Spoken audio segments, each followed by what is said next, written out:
Tengo el gusto de contar con la presencia del doctor Samuel Nucamendi. El doctor, Samuel, es ingeniero industrial por parte del Instituto Tecnológico de Tuxtla Gutiérrez. Cuenta también con una maestría en ciencias en sistemas de calidad y productividad, así como doctorado en ciencias de la ingeniería por el Tecnológico de Monterrey, con una estancia doctoral de investigación en el grupo de computación inteligente de la Universidad de La Laguna en España. Está certificado como Black Belt en Series Sigma por Breakthrough Management Group International, organización con la cual participó también como consultor externo. Ha participado también como instructor para la Facultad de Ciencias Físico-Matemáticas de la Universidad Autónoma de Nuevo León. Cuenta con experiencia laboral en empresas del giro de manufactura y telecomunicaciones. Desde el 2012 es miembro de la Sociedad Mexicana de Investigación de Operaciones, donde actualmente ocupa el cargo como vicepresidente para el periodo 23-25. Y desde 2019 es miembro del Instituto de Investigaciones de Operaciones y Ciencias de la Administración, INFORCE. Cuenta con diversas publicaciones en revistas científicas arbitradas, así como participación en congresos nacionales e internacionales. Ingresó como profesor a la Universidad Panamericana en 2015, donde desde 2016 apoya en la jefatura de la Academia de Operaciones. Desde 2021 es profesor investigador titular además de de ser investigador miembro del Sistema Nacional de Investigadores. Y el día de hoy nos va a hablar acerca de optimización y balance de costos para un problema de localización y ruteo para una empresa de repostería. Samuel, muchas gracias. Te dejo. Muchísimas gracias. Bueno, me escuchan, no sé, digo, la voz no me va a cambiar, pero no sé si me escuchan bien en Facebook. ¿Todo bien? Perfecto. Bueno, pues reiterar el agradecimiento a la doctora Claudia López por la invitación. La verdad es que me hacía mucha ilusión visitar aquí. Nunca había estado en la universidad. Es la primera vez que tengo, ya es la segunda vez que participo en charlas, pero pues es la primera vez que me toca venir aquí a la universidad y la verdad que muy contento y con toda la alegría de poder compartir con ustedes esto. Les decía, el título es un poco largo porque si le poníamos Proyecto de Marisa nos iban a regañar, que es la empresa con la cual estuvimos trabajando. Pero bueno, entonces, bueno, esto también quisiera comentar que no es un proyecto que se hizo de manera unilateral. Cuenta con la participación del doctor Elías Olivares y del maestro Joel Rodríguez, quienes trabajamos este proyecto a lo largo del año pasado y del cual les vengo a presentar un breve resumen. Por lo tanto, no sé, creo que hay un problema con la... ¿Le podría dar clic aquí a la pantalla? Ahí, ya. Bueno, la agenda que vamos a cubrir el día de hoy hablará un poco acerca de la motivación para realizar este proyecto. En particular, a qué nos y, la, los supuestos que tuvimos que realizar. Ya hablaremos un poco de la revisión de literatura, nada aburrido, nada más mencionar cuáles son las diferencias contra lo que ya existía y por qué lo de nosotros resultó en algo diferente a eso. Ya entraremos en términos técnicos que implicará la formulación matemática y el enfoque que le dimos para poderlo resolver. No sé qué tan familiarizados estén con modelos matemáticos, trataré de ser lo menos técnico posible, tanto en lo primero como en lo segundo, y donde sí vamos a dedicar mucho tiempo es en hablar acerca de los resultados. Cómo la empresa pudo sacar beneficio de esto, cuáles fueron las limitantes de los resultados obtenidos, porque como podemos saber, no todo es color de rosa. Como les digo, hicimos algunos supuestos en la parte del problema, lo cual conlleva que la empresa tenga que hacer ciertas adaptaciones para la solución que le propusimos. Y bueno, finalmente, por si alguno de ustedes se interesa, habrá algunas conclusiones y trabajos futuros acerca de los que podrían darse continuidad. Pues bien, hablemos un poco de la motivación. Ok, como lo menciona el título de la charla, estamos hablando acerca de una empresa de repostería que tuvo, pues no fue como un unicornio, porque no fue algo, un emprendimiento que salió de manera digital, pero sí fue una empresa que creció muy rápido. Es una empresa que se dedica a vender, ¿cómo se le llaman? Postres, pasteles, cupcakes, lo que se les puede ocurrir, y está localizada en Guadalajara, en México. ¿Ok? Y bueno, en sus inicios la empresa contaba con 6 sucursales nada más. 6 sucursales estratégicamente distribuidas en zonas más o menos estudiadas, pero de repente pues empezó a cobrar fama y empezó a cobrar fama. De hecho, la historia es que la persona, la fundadora de esta compañía o de esta empresa, pues hacía de manera artesanal los postres y poco a poco pues se está derivando en un proceso ya industrial. ¿Ok? Pues bueno, actualmente ya cuenta con, estamos hablando de que esto era por ahí del 2020 más o menos, actualmente ya cuenta con 51 sucursales y incluso algunas en lugares tan importantes como plazas comerciales o aeropuertos inclusive. Ok, bueno, normalmente le llaman área metropolitana de Guadalajara en vez de zona metropolitana, pero pues para el caso es lo mismo. ¿Ok? Entonces, ¿qué pasa? Bueno, al tener un rápido crecimiento, pues el modelo original de negocio que tenía se volvió insostenible. Particularmente estábamos hablando de abastecimiento. No es lo mismo abastecer para 6 sucursales que para 51. Y algo muy interesante, las 6 sucursales fabricaban su propio producto. Era difícil de replicar eso para las otras 45 por términos de costo. Sobre todo porque la demanda es variable, mucho sector de repostería pues depende de ocasiones especiales, fechas, etcétera. Entonces imagínense tener 51 fábricas, digámoslo de este modo, que en algún momento producen y en alguno no. De lo que se dieron cuenta es que las 6 sucursales podían incrementar la producción de manera que pudieran abastecer al resto. Es decir, esas 6 iban a tener una doble función, puntos de venta y centros de distribución, digámoslo así, producción y distribución. Y también algo muy importante, bueno, lo voy a mencionar más adelante, pero me adelanto un poco, solamente había 2 vehículos. Pues 2 vehículos para 6 sucursales, pues era más que suficiente, uno para entregar, otro para recoger, pero imagínense con 51, tampoco iban a invertir en una flota. O sea, era muy difícil porque tienen que ser vehículos refrigerados, etcétera, etcétera. Entonces llegaron a considerar la opción de subcontratar el servicio de reparto. Y ahí es donde va a entrar un poco el tema de las... ¿Ok? Bueno, entonces lo que quiero es determinar 2 cosas. ¿Cuál es el esquema de producción que tienen que asignar a esas sucursales? O si tiene que abrir todas, porque inclusive se hizo un estudio y podría, por términos de capacidad, hacerse con menos. El punto ahora es, bueno, si nada más abro 1 o 2, pues tal vez haya sucursales que me quedan muy lejos. Tal vez lo mejor es abrir las 6 porque al menos todas van a tener un lugar cerca, ¿no? Es un principio de la teoría de localización. Pero bueno, entonces el punto era cuál era la cantidad óptima de sucursales a establecer como centros de producción, cuál va a ser el volumen de producción que le voy a dar cada una y finalmente cuál va a ser mi esquema de reparto. ¿Qué vehículos voy a considerar? ¿De qué tamaños y con qué rutas? Entonces imagínense todo eso tenerlo que de un día para otro, de un día para otro, porque eso lo tenemos que hacer cada día. ¿Ok?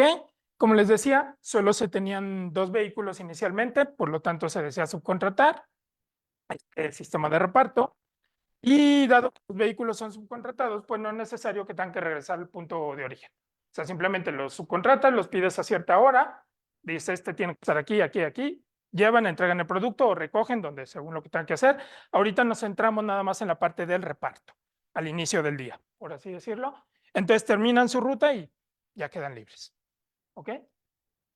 Bueno, como les decía, por temas de confidencialidad, disfrazamos los datos, algunas cuestiones ahí particulares que la misma empresa nos pidió mantener como de manera disfrazada, exactamente, privada, privada. Pues bueno, un poco, esto sí lo podemos poner más o menos cuál es la ubicación de las sucursales alrededor del área metropolitana de Guadalajara, como les decía, las distribuciones. Y bueno, dentro de esto, cada sucursal puede abastecer una cierta demanda, tanto en producto como en volumen. Ahora, vamos a tener que analizar la demanda en cantidad de productos, nada más. Ahorita no vamos a llegar al nivel de, mira, necesita tantos pasteles, tantos panquecillos, tantos, no. Simplemente necesita tanto producto porque es un punto de inicio para la empresa. ¿Ok? Ya en función de eso, pues se decide de entrega correcto. Como dijimos, pues las sucursales están ubicadas en diferentes zonas, por ende, pues tienen diferentes tipos de demanda, diferentes tipos de producto de demanda. y eso puede alterar un poco también el esquema de producción. Pues repito, vamos a simplificar todo a un volumen de demanda genérico. Ahora bien, allí están las 6 sucursales de las que les hablaba. Estas eran las 6 sucursales originales, el resto ha ido creciendo. Como pueden ver, dicen, oye, pero ¿qué sentido tendría tener 5 sucursales? Bueno, tal vez la forma en la que vive la gente, y en Ciudad de México ya también es muy común, se hacen los conjuntos habitacionales, ¿no? Estos edificios enormes que tienen todo tipo de amenidades y una de esas son plazas comerciales en la parte de abajo. Entonces, muy seguramente muchos edificios tienen ese esquema y por ello es que quedan tan cerca. ¿Okay? Pues bien, como les decía, vamos a subcontratar el servicio de reparto, ¿ok? Y también era una cuestión, dijimos, bueno, vamos a intentar con los 2 vehículos. No, era imposible. Y también los vehículos se contrataban en el momento en que la empresa empezó a trabajar ya de manera formal. ¿Ok? Entonces, digamos que ya son vehículos que cumplieron un periodo de obsolescencia y que por ende, pues ya los mantenimientos son muy caros, los costos de operación también se elevan y valdría la pena mejor buscar que ese servicio de momento lo provea una empresa tercera, como le llaman el famoso outsourcing. Entonces, esta empresa lo que dice, pues yo tengo de todos los vehículos que tú quieras, nada más tú dime cuál quieres y yo te digo cuánto cuesta. ¿Ok? Y en el costo de contratación ya viene implícito el costo de trayecto vacío. O sea, yo cuando contrato el servicio, yo ya le avisé a la empresa a la que la voy a contratar, yo termino de usar tu vehículo en tal momento y se acabó. Tú encárgate de ver después qué sigue. Es muy curioso, bueno, ya entraré en detalles más adelante, pero hicimos un proyecto parecido para una empresa de Estados Unidos. Pero ahí hay un esquema muy interesante, el de subastas. ¿Qué es lo que pasaba? Si yo como empresa no quería entregar un producto de ciudad A a ciudad B, era más común entre ciudades. Yo lo que podía hacer era entrar a una página de internet, ofrecer mi pedido, por así decirlo, y había varias empresas que entraban a ofrecerme el servicio. Entonces yo podía elegir la que a mí me conviniera en términos de tiempo, de dinero, casi siempre era dinero, y entonces había un esquema de competencia a una página de internet que era como un intermediario, digamos así, entre los que querían enviar algo y los que ofrecían el servicio de envío. Algo así como, creo que es Uber Flash o algo así, ¿no? Pero imagínenselo con vehículos ya grandes, o sea, estamos hablando de otro tipo de producto.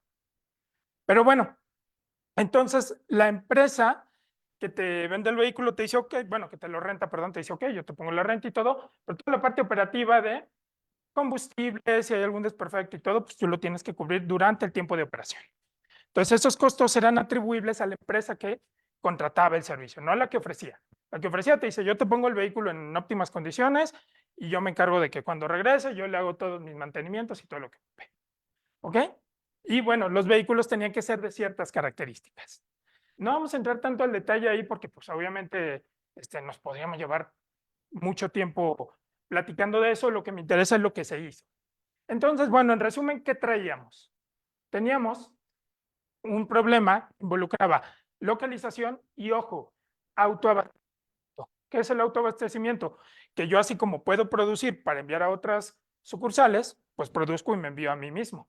Sí, pues ahí está mi punto de venta. Recordemos que de esas 51 sucursales, 6 podían ser productoras y el resto eran solamente puntos de venta. Depósitos no capacitados. Como dijimos, ahorita dijimos, vamos a asumir que hasta incluso en el peor de los casos, con una tienda que produzca podría ser suficiente, que sería un colapso tremendo, porque pues tendría que estar trabajando muchísimas horas. Pero ahorita dijimos, vamos a hacer el primer análisis con esa condición. ¿Ok? No hay costos de apertura, las sucursales ya existen. Oye, que hay que traer más materia prima, sí, pero eso lo puedes prorratear con el costo de venta, esos son costos variables. Aquí nos estamos enfocando en los costos fijos. ¿Ok? Lo que es apertura, insumos, consumibles, electricidad, agua y todo eso. Ahorita asumimos que ya se cuenta con ello y que es un costo despreciable de momento. ¿Ok? Vehículos capacitados, como dijimos, hay diferentes tamaños, entonces dependiendo del tamaño, pues es el volumen que puedo seleccionar. Flota heterogénea, por lo mismo, y ruteo abierto. ¿Qué significa ruteo abierto? Que el punto de origen no es el punto final. Es decir, no hago un ciclo, solamente hago un camino. Se llaman los famosos paths o caminos, ¿no? Y bueno, lo que sí tenemos que considerar es la contratación de los vehículos. ¿Ok? Pues bien, Entrando a esto que vimos en la literatura, pues nos dimos cuenta que sí había muchos problemas que trabajaban la parte de asignación, bueno, localización, perdón, principalmente, algunos asignación, que era asignación, asignar vehículos a depósitos o a sitios de reparto, donde van a empezar las rutas. La mayoría, si no es que todos, trabajaban en la parte de ruteo, pero en particular este fue el trabajo del que nos basamos, el del 2021, que es el que les comento que se hizo para esta empresa, era una empresa de venta de polímeros en Estados Unidos. Curiosamente, la materia prima ya y la planta, tristemente la planta, ¿dónde creen que está? Bueno, Nuevo Laredo. Nuevo Laredo, pues era más barato de este lado. Entonces, pues producían acá y luego regresaban ya el producto terminado para Estados Unidos. Pero bueno, nada que no se haya vivido antes. Entonces, lo que podemos ver es que en nuestro trabajo vamos a incluir 4 cosas, incluyendo el autoabastecimiento. Como pueden ver aquí, está como S, es por la nomenclatura en inglés, pero básicamente esa es una característica novedosa para el caso. ¿Por qué es importante eso? Porque en el hipotético, y sucedió, que una solución dijera, mira, tú vas a producir y no. O tú tendrías que asignar para esa entrega. Tienes un cliente y tienes un depósito, pero pues no vas a asignar un vehículo, contratarlo y dejarlo ahí. La idea es, cuando ese caso ocurra, ese vehículo se descarta en automático y lo vamos a hacer a través del modelo. ¿Okay? Ese tipo de situaciones, o inclusive si tú tenías una ruta en la que tú estabas incluido dentro de la ruta, por temas lógicos tú estabas al principio de la ruta, el costo de trayecto es 0, estás ahí. Pero si tenías que abastecer a los demás, tú seleccionabas un vehículo que cumpliera con la demanda total, entonces tú tenías que ser capaz de quitar esa demanda de autoabastecimiento y nada más trabajar con la demanda restante, que es la que vas a tener que extraer a través de un vehículo o que entregar. ¿Ok? Y bueno, entonces, ¿cuáles eran los objetivos? Por un lado, los costos de trayecto, quiero entregar lo más barato posible, y por otro, los costos de contratación. Recuerden que los costos de trayecto le pertenecen a la empresa que subcontrata. Los costos, bueno, la empresa que contrata el servicio. Los costos de contratación son de la empresa que provee el servicio. ¿Ok? Entonces, por eso los vamos a analizar de manera independiente. ¿Ok? Una cuestión que estamos utilizando aquí, no vamos a permitir entregas divididas. ¿Por qué las entregas divididas pueden ser beneficiosas? Porque con la capacidad faltante de los vehículos, si es que sobraba tantito, tú puedes acomodar la demanda de un cliente y usar menos vehículos. En vez de requerir un vehículo extra, pues con los que tienes, nada más le acomodas los poquitos y entregas. Pero eso involucra que en términos matemáticos son más variables y es más difícil de resolver. Y pues bueno, tampoco traíamos tanta expertise para eso en aquel entonces. Ahorita ya aprendimos y ya logramos incluir ese tipo de situaciones dentro de lo que estamos haciendo. ¿Ok? Pues bueno, entonces matemáticamente, si ahora sí entrando en la parte técnica, que es lo que veíamos, podíamos ver los nodos, podíamos distribuir este esquema de distribución, perdón, como un grafo. ¿Qué es un grafo? Ustedes lo deben conocer, nodos y aristas, ¿no? Entonces, los nodos correspondían a los sitios donde hay que entregar o producir, en este caso, y las aristas, pues los posibles trayectos. Ojo, estamos utilizando una aproximación euclidiana por temas de complejidad computacional. Si en su momento se desea trabajar o se está trabajando ya con la parte de los Google Maps y los trayectos ya en función inclusive de la hora, del tráfico a la hora de la entrega, porque conforme va avanzando el tiempo, pues el flujo de vehículos va aumentando o va reduciendo. ¿Ok? Pues bueno, entonces tenemos un grafo donde tenemos un conjunto de nodos que se separa en 3 subconjuntos. Ese es el conjunto de las posibles 6 famosas localizaciones que puedo habilitar como depósitos, que no necesariamente tienen que ser todas. P es el conjunto de los puntos de venta y F es un nodo auxiliar. ¿Ok? Un nodo auxiliar que me va a determinar que la ruta termina. No es un nodo físico, es un nodo auxiliar que por temas del ruteo abierto, cuando yo quiero enfocar el ruteo abierto, normalmente hay 2 tipos de variantes. Una, el nodo final de la ruta se puede declarar como una variable adicional porque no hay un arco después de él, o pones un nodo final ficticio y generas el último costo de arco, el último arco con un costo de 0. Son enfoques que se utilizan muy comunes. Nos fuimos en este caso por el segundo, por eso es que utilizamos este nodo auxiliar, que es el n+1, pero en realidad solamente tenemos n tiendas a las que entregar. ¿Ok? Y para ello, bueno, ahora analizamos las flotas. Tenemos diferentes proveedores. Cada proveedor tiene un tamaño de flota distinto y diferentes tipos de vehículos. Algunos coincidirán, algunos no. Entonces tenemos que analizar cuántos diversos proveedores hay y, y cuántos tipos de vehículos diferentes tenemos. ¿Ok? De hecho, esta aproximación tengo que hacer algo porque nos fuimos por contratos exclusivos. Para facilitar el trabajo de la empresa, en vez de decir, mira, te contrato otros vehículos a ti, dos acá, hacían un contrato con una sola empresa proveedora de servicio y lo que decían es, necesito tantos vehículos en tal centro de distribución. Y ya nada más le decía, ok, necesitas 6 vehículos allá, necesitas 5 vehículos. Bueno, puedo mencionar las calles, se van a confundir porque también allá son por nombre, pero pues, en la sucursal de López Mateos, o en la sucursal de Carranza, o en la sucursal, así funcionaba. ¿Ok? Y entonces en cada nodo de entrega, pues hay que cubrir la demanda que nos requiere. ¿Ok? Y otra cosa muy importante, lo dije hace un momento, son diferentes tipos de productos, pasteles, galletas, cupcakes, bueno, ustedes sabrán todo lo que hay de repostería. El punto es, no podíamos estar como, incluso son formas irregulares, pero pues normalmente vienen empacados. Entonces lo que hicimos fue generar una unidad de medida que se llama cajas. Entonces tú decías, mira, me pidió esto y esto. Pues todo eso equivale a tantas cajas en una unidad estándar de medición. Eso porque nos permite simplificar cosas para la parte del modelo matemático. Entonces, sí hicimos esa pequeña adaptación de manera que pudiéramos facilitar el proceso de modelación del problema. Y pues bueno, como les decía, trabajamos con distancias euclidianas, por lo cual, como consecuencia, cumple la desigualdad triangular. No estamos trabajando con asimétricos. Ahora bien, aquí están ya las características. Un vehículo debe iniciar en un nodo de depósito y pasar a través de los nodos de entrega. Y una vez que termina la ruta, ficticiamente lo mandamos al destino final, al nodo auxiliar, para poder cumplir con el tema de la modelación matemática. ¿Ok? Y bueno, estos son los parámetros, ya no me voy a detener ahí, creo que ya hablé suficiente a lo largo de la charla. Contrataciones, trayectos, capacidades y el número de vehículos disponible. Y bueno, el número de cajas que deben ser entregadas en la sucursal. Y este parámetro gamma, que parece una Y, pero es una gamma, es un parámetro que nos va a ayudar precisamente a lo que les decía, en el caso del abastecimiento, autoabastecimiento, descontar esa demanda de la ruta del vehículo para poder seleccionar vehículos adecuados a lo que se va a entregar, no nada más a lo que estoy autoabasteciendo.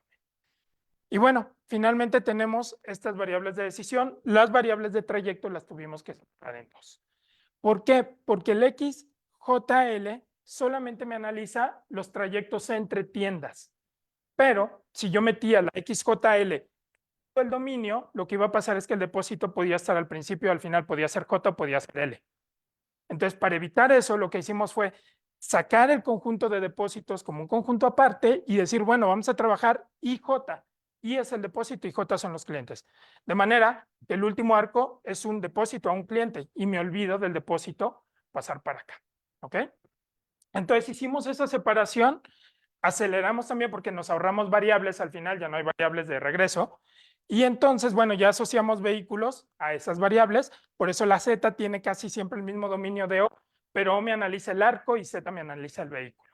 Es decir, si yo tengo un arco IJ en una ruta L, yo voy a asignar un vehículo y voy a asignar un vehículo que sea capaz de entregar esa demanda con ese origen a ese primer cliente y de esa ruta. Es decir, yo voy a asignar vehículos que me puedan cubrir la demanda de la ruta L, ¿ok? Y que inicien en I y que su primer cliente de entrega es J.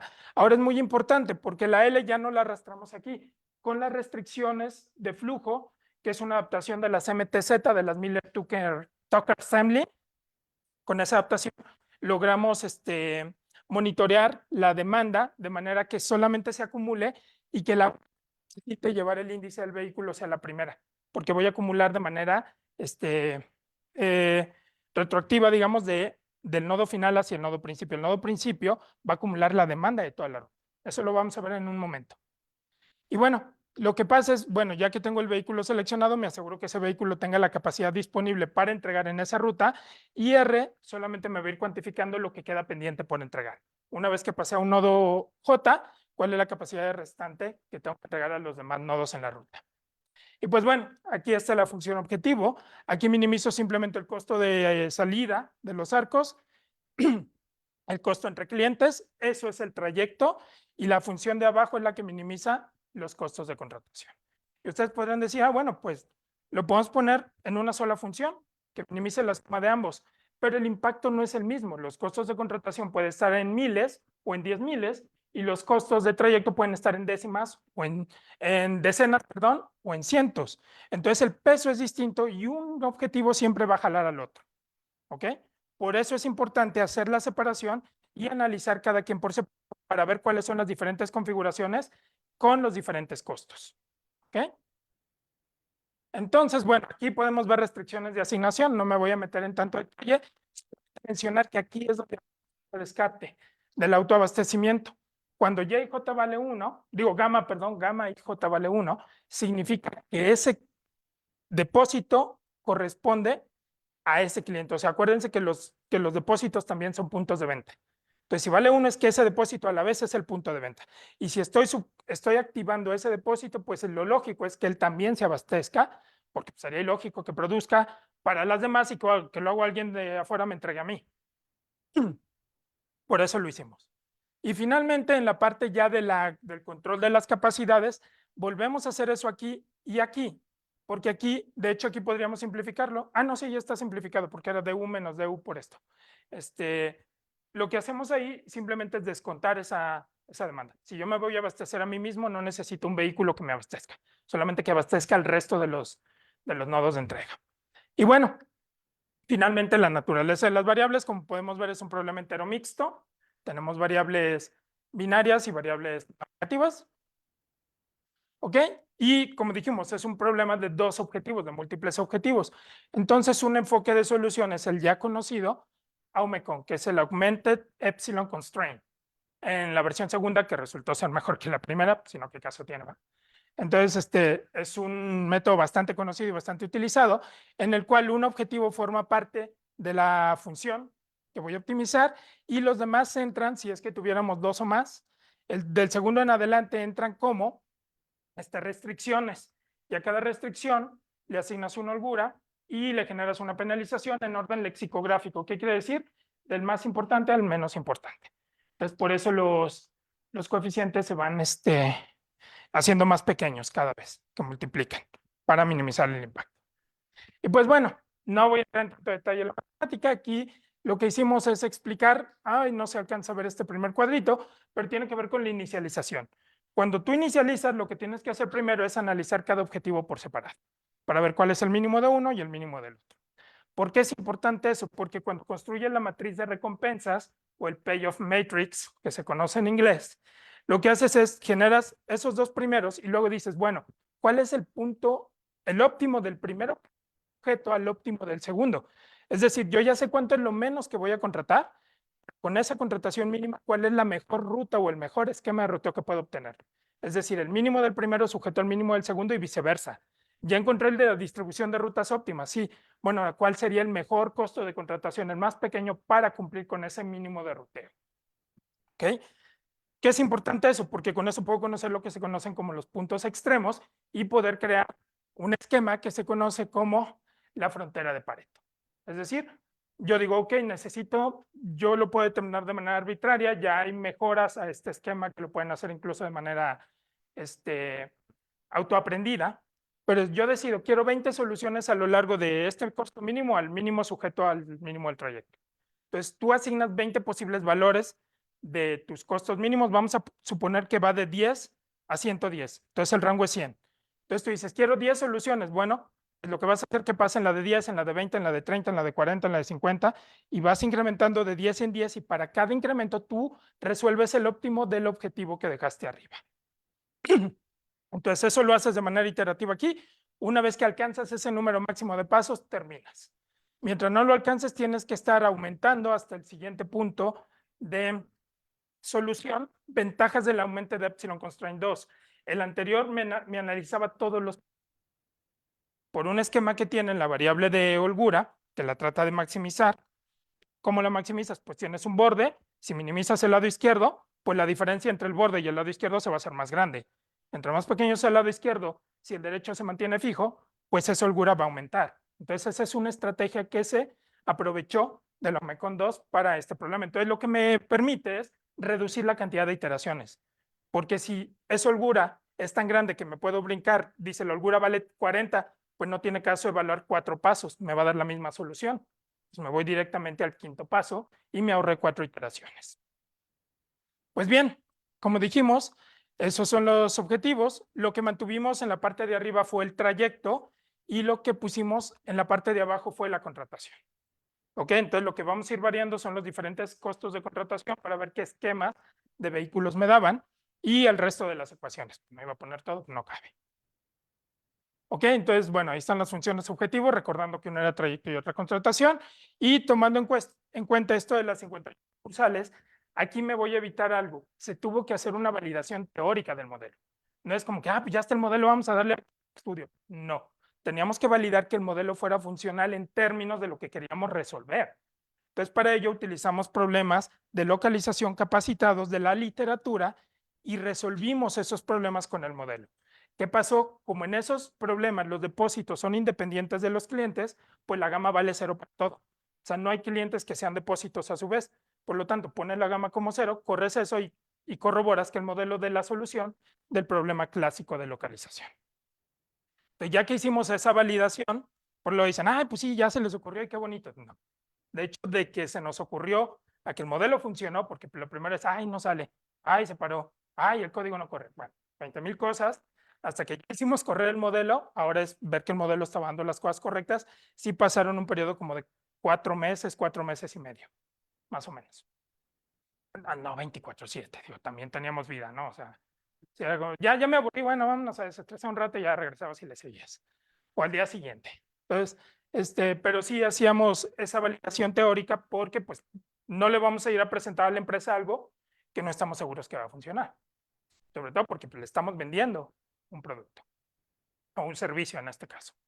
Entonces, bueno, se hizo eso. Una vez que el modelo funcionó ya de manera teórica, dijimos, vamos a correrlo con las famosas 6 sucursales y vamos a ver qué pasa. Entonces, aquí había 3 tipos de vehículos distintos, 20 de capacidad pequeña, 10 de capacidad mediana y 5 de capacidad grande. Dijimos, vamos a estandarizar la medida en cajas por temas de facilidad matemática. Ahorita sí, pero el otro le caben 1000 cupcakes y a este le caben...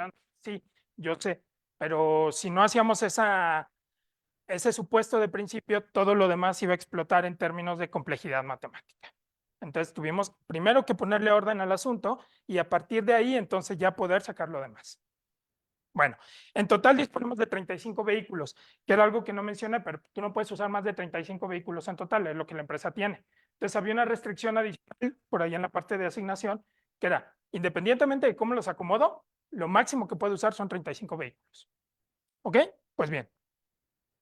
Entonces, de hecho, pidieron que fueran 20 porque pues, sí, no alcanzaba el dinero, post pandemia. Entonces sí, había que bajarle tantito. Y bueno, consideraciones computacionales. Dijimos, ok, acuérdense que yo tenía que resolver un modelo de optimización por cada paso que yo estaba diseñando. Entonces, si yo tenía 20 pasos, eran 20 modelos de optimización. Y ello me podía llevar, si cada modelo se resolvía, por decir algo, en 5 horas, pues en 100 horas no iba a haber manera. O sea, pues ahí te entrego la solución la semana que viene, ¿no? Lo ocupo para mañana. O sea, la idea era mantener el alcance del proyecto dentro de la operatividad de la empresa. Yo quería la solución de un día para otro. Lo peor que podíamos hacer, y estoy hablando de lo peor, era trabajar en la noche. O sea, dejar el equipo trabajando a las 6, 7 de la tarde que se acababa el turno y recoger la solución a las 6 de la mañana. ¿Ok?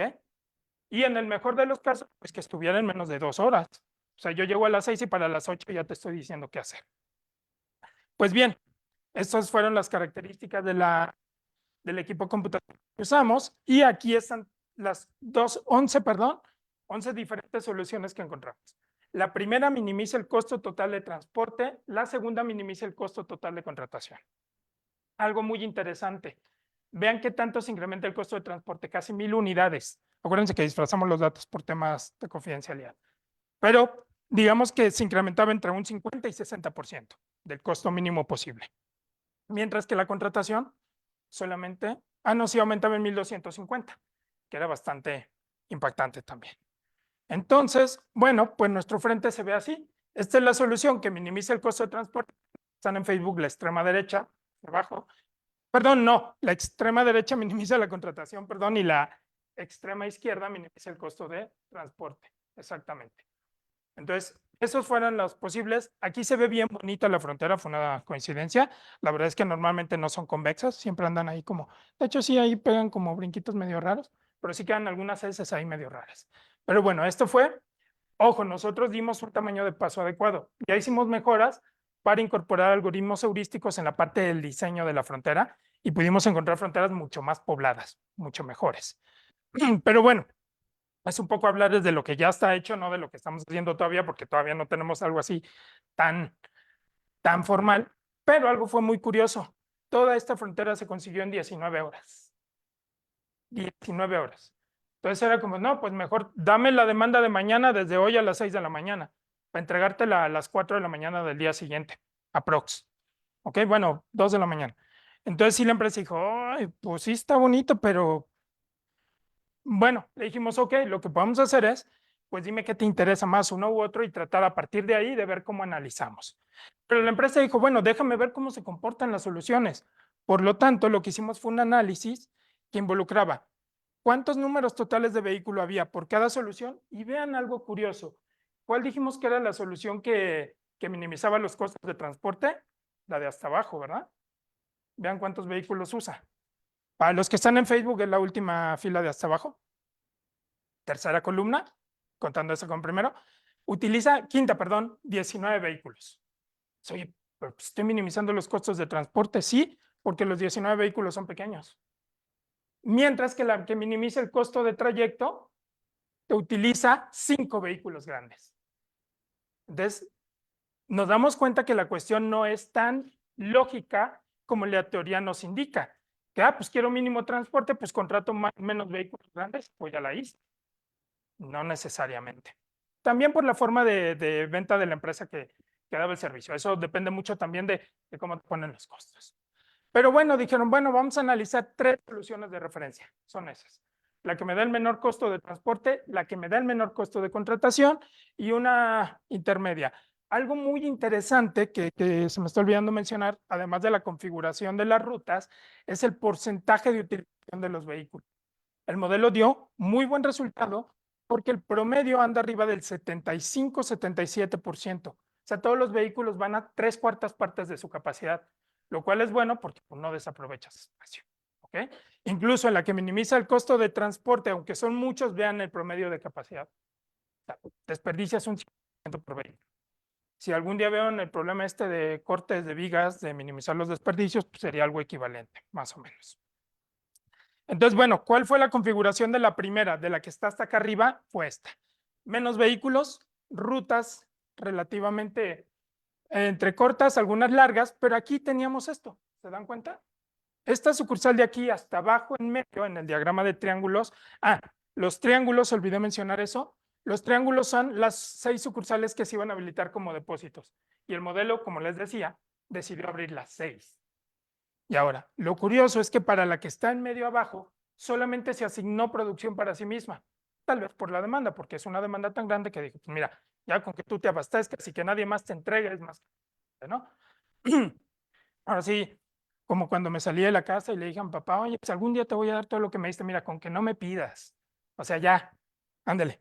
Entonces, algo así, ¿no? Esta pues simplemente se entrega a sí misma, no le pide a nadie más, todo resuelto. Y aquí están las utilizaciones de los vehículos. El que menos fue un 68%, que es la ruta 8, que es la azul, que es esta de aquí. Y el que más, pues, se fue a su totalidad. Ahora, si vemos el segundo esquema, el de la intermedia, ¿ok? El de la intermedia, vean cómo ahora ya las rutas empiezan a hacer un poquito, esta incrementó, pero las rutas empezaron a cortar. Vean aquí cómo teníamos algunos con rutas relativamente grandes, aquí, acá, acá, y ahora ya esas rutas son absorbidas por otros depósitos. Porque lo que me interesa es el ruteo. Todos me pueden dar producto, o lo que me interesa es el ruteo. ¿Ok? Y finalmente, la que minimiza los costos de contratación, ¿se acuerdan cuántos vehículos eran? 19. Vean las rutas. 2 clientes, 3 clientes, rutas bien pequeñitas. Pues sí, pues les entregas de volada y para las 12 de la mañana del día ya acabaste, ¿no? O antes inclusive. Pero esto también en términos de práctica pues es muy ilógico. Yo no voy a andar porque controlar la entrega es, a ti te tocó el vehículo 2, no, perdón, el 15, no, o sea, con menos vehículos es más fácil de monitorear la entrega. Con más vehículos, eso se complica. Entonces, existe, matemáticamente se puede. En la vida real, pues ya depende de la empresa. Entonces, aquí aprendimos a diferenciar lo teóricamente posible con lo prácticamente posible. ¿Ok? Y bueno, sí, lo que pasó aquí es que nada más me ocupo la mitad de la gráfica, de la tabla, perdón, por eso está aquí. La gráfica se repite por eso. Y pues bueno, ya para no aburrirlos más, en conclusiones, ¿qué es lo que pudimos ver? ¿Se logró modelar el problema? Sí. ¿La modelación fue tan al detalle como la empresa quería? No. Eso lo pueden cortar cuando editen el video. Pero en realidad tuvimos que hacer muchos supuestos para lograr que este punto de inicio fuera adecuado para la empresa. No crean que fue nada más de que llegamos y ahí está el modelo, era ir preguntar, ¿te sirve? ¿No me sirve? Bueno, regresaba. Será rebote hasta que la empresa dijo, bueno, ya esto yo creo que es suficiente para empezar. Para empezar. ¿Ok? Bueno, pudimos observar que los valores, por ejemplo, el rango del trayecto era un 36% y el rango de hay contratación y ven un 57%. Lo que les decía, algo muy bonito es que todas las soluciones dieron muy buena utilización de los vehículos, no digamos desaprovechábamos tanto, ¿ok? Y ojo, en algún momento la empresa dijo, pero vamos a probar, minimízame los dos en la misma función objetivo. En 2 horas teníamos el resultado. El problema es que la solución que minimizaba el costo total no era el punto de equilibrio. Si alguna vez ven una cosa en industrial, se ve que es el famoso punto de equilibrio de orden, el EOQ, que es tienes costos variables, costos fijos, y por derivación el costo óptimo es el cruce entre esos dos. Aquí no. Aquí el costo mínimo estaba más a la derecha, pero era porque sí sacrificabas en la contratación, pero reducías el trayecto. No, al revés, sacrificabas, perdón, en el trayecto, pero reducía la contratación. Por eso se corría más a la derecha. Y bueno, ya como trabajos futuros, ¿qué se propone o qué se buscaba? En primera, ya tuvimos un punto de inicio, la empresa dijo, ok, pero ahora recuerda que mi demanda no siempre es la misma. Entonces, dependiendo, pues el modelo se podrá tardar más o menos dependiendo de la configuración de los datos de entrada. ¿Ok? Bueno, ahora vamos a ver que ya me quiero expandir, pues me está yendo muy bien. Espérame, pues 51 apenas andamos trabajando, pero bueno, negocios son negocios. La empresa quiere crecer, eso es inevitable, ¿ok? Decisiones de precios en cada tienda, también nos dimos cuenta en eso. No era lo mismo tener una tienda en el aeropuerto que tenerla en una zona, en un parque, por ejemplo. Los segmentos, la gente que asiste, el volumen de gente es distinto. Entonces, en un lado podría convenirte tener más barato que en otros. Y eso también afecta las decisiones de demanda. ¿Ok? Otra cosa, lo que estábamos viendo, los entornos dinámicos en el trayecto, ¿qué significa eso? Que, pues según la hora del tráfico es lo que te vas a tardar. O sea, no es lo mismo lo que te tardas de punto A a punto B a las 5 de la mañana que lo que te puedes tardar a mediodía o a las 6 de la tarde. O bueno, ya en Ciudad de México toda hora es al pico, ¿no? O sea, ya salgan a la hora que salgan. Yo tuve la posibilidad de viajar ayer, casi a medianoche llegué acá, y tuve el tráfico limpio ahí por periférico. Dije, no, esto impensable a las 6 de la mañana, 7. Entonces, bueno, y pues nada, estas son las referencias con las que nos basamos. Aquí aparece el artículo, no aparecía todavía el artículo de Joel, pero ya estaba enviado, ya estaba por publicarse. Y pues ahora sí, quedo abierto a las preguntas.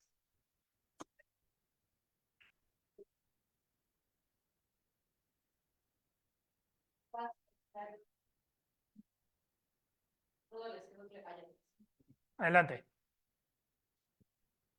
Excelente Gracias. En la realidad, tiene ciertos bemoles. ¿Sí? ¿Cuál es el beneficio-costo?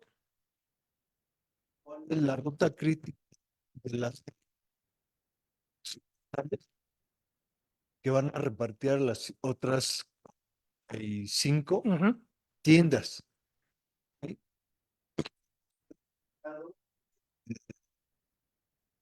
Dado ganancia, la diferencia de precios en las diferentes tiendas.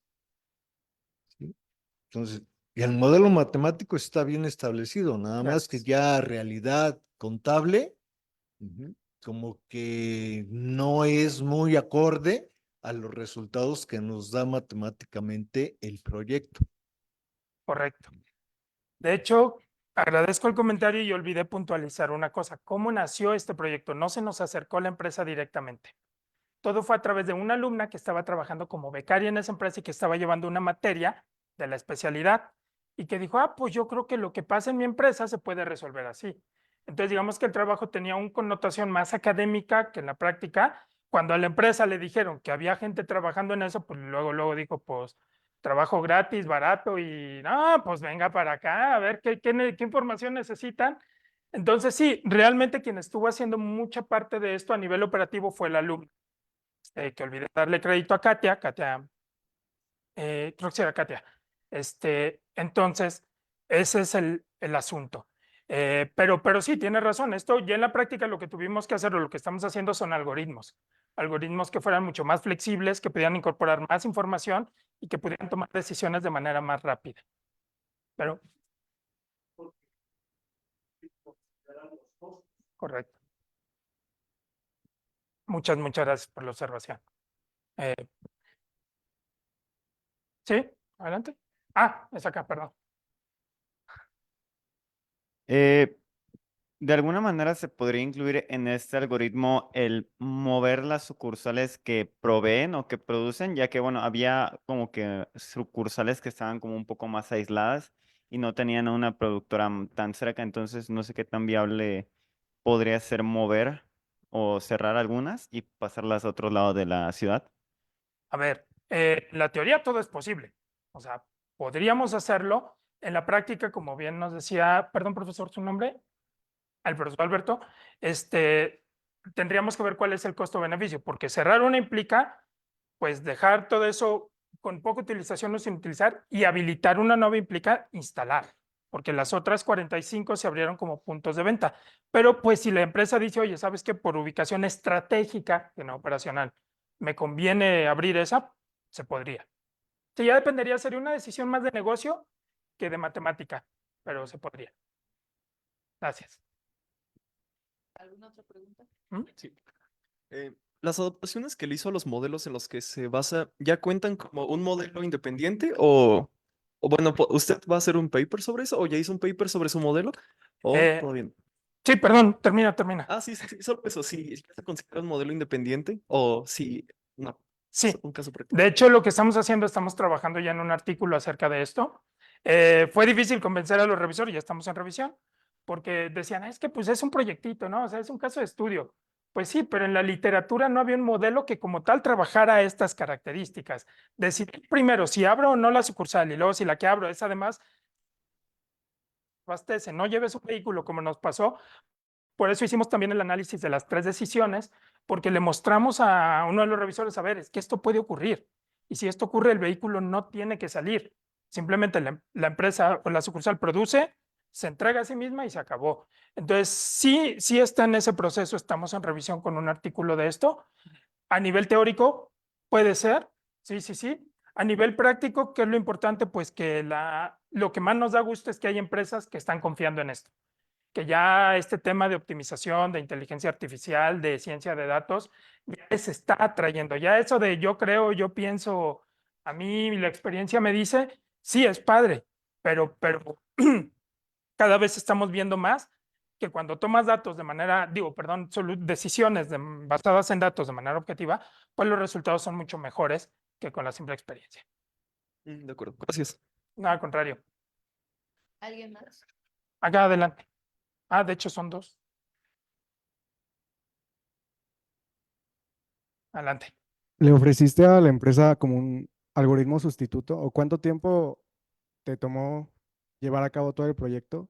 Porque hubo una parte en la cual mencionaste que esperaron como 4 meses de va y bien, Sí, pero en ese inter, o sea, los problemas de la empresa seguían, o sea, sí. tenían la misma problema de logística de sus 51 tiendas y mientras se seguía desarrollando el algoritmo y si funcionaba o no funcionaba, la empresa tenía que seguir trabajando con sus problemas. Sí. Entonces, mientras pasaba eso, ¿se le ofreció a la empresa como un algoritmo sustituto o cómo se lidió con esos problemas antes de que se desarrollara este algoritmo?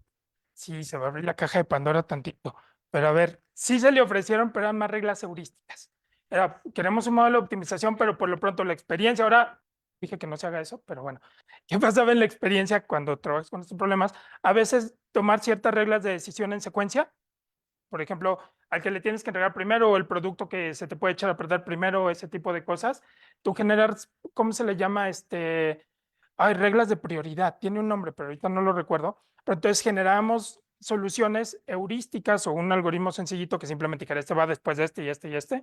Y la alumna, entre tanto, iba implementando todo eso con la gente allá. Eso sí he de agradecer, hubo bastante apertura para probar, porque dijeron, pues mira, peor de lo que estamos haciendo no puede estar, como tú dices. Pues mira, ya si no funciona, yo sigo con lo mío, ¿no? Algunas cosas funcionaban, algunas dijeron, sabes que no me convence, pero ya cuando les entregamos esto, dijo, yo creo que de aquí podemos seguir con cosas. Pero sí hubo algo en el intermedio. Dale. Allá, yo creo que lo que va a decir la doctora Claudia es que vayan preguntando por filas. Yo no escuché el algoritmo que utilizaron, era, bueno, ¿es un heurístico o es determinístico? No, es un enfoque bioobjetivo, es un método exacto, digámoslo así. Es un método exacto, se llama UMECON, que es Augmented Epsilon Constraint, que es un modelo matemático en el cual cuando tienes múltiples objetivos, uno se queda a la cabeza como el objetivo optimizar y las restricciones como si fueran metas. Es una variante de programación por metas, de goal programming. Nada más que no tiene la desviación hacia arriba, hacia abajo. El objetivo que metes a la restricción va a estar tapado de manera unilateral, ya sea mayor que, si quieres minimizar, si quieres de algo mínimo, maximizar, perdón, de algo mínimo hacia arriba o menor que, si quieres, de algo máximo hacia abajo. ¿Perdón?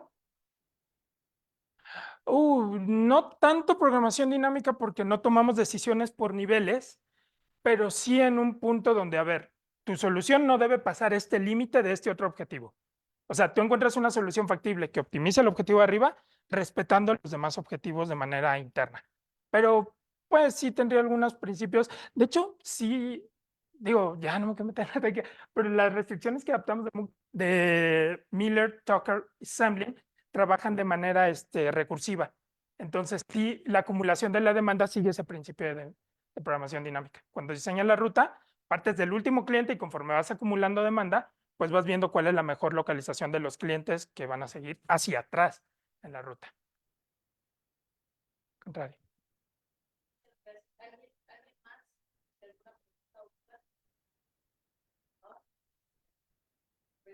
En Facebook no hubo. Muy bien.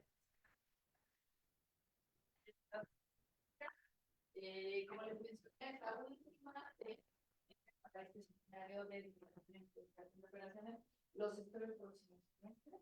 Y muchas gracias por su asistencia, gracias por las transmisiones. Y por último, doctora, perdón, hacer un último recordatorio, digo, Guadalajara va a ser sede por primera vez de este congreso, ya ha sido sede de otros congresos de optimización, de investigación de operaciones locales, digamos, nacionales, pero por primera vez va a ser sede del Congreso Latinoamericano Iberoamericano de Investigación de Operaciones, el CLAI. Es importante porque es un evento bianual. De hecho, la última edición fue en 2022 en Buenos Aires. Antes de eso iba a ser la del 2020 en Madrid, pero post pandemia. Sí, ya me cancelaron a brincar el charco. Pero bueno, y cuando me dijeron que iba a ser en Guadalajara, dije, qué caray. No, pero la universidad va a ser orgullosa organizadora, la Universidad Panamericana. A la par del Clayo se va a organizar el evento del CESMIO, que también está principalmente dirigido a estudiantes de licenciatura en investigación de operaciones o en matemáticas también, que quieran presentar algún trabajo o ir a escuchar las charlas. Yo recomendaría que le echen un vistazo, creo que vale la pena. Viene gente de muy alto nivel, a nivel internacional, perdón por la redundancia. Y pues nada, mayor información lo pueden encontrar en ese link. Iba a poner el QR, pero ya con tanta imagen se iba a ver muy complicado. Pero bueno, ahí está, pueden entrar a ese link o poner Clayo 2024 y la primera opción que les aparezca va a ser la adecuada. Pues nada, muchísimas gracias. Vamos. Gracias.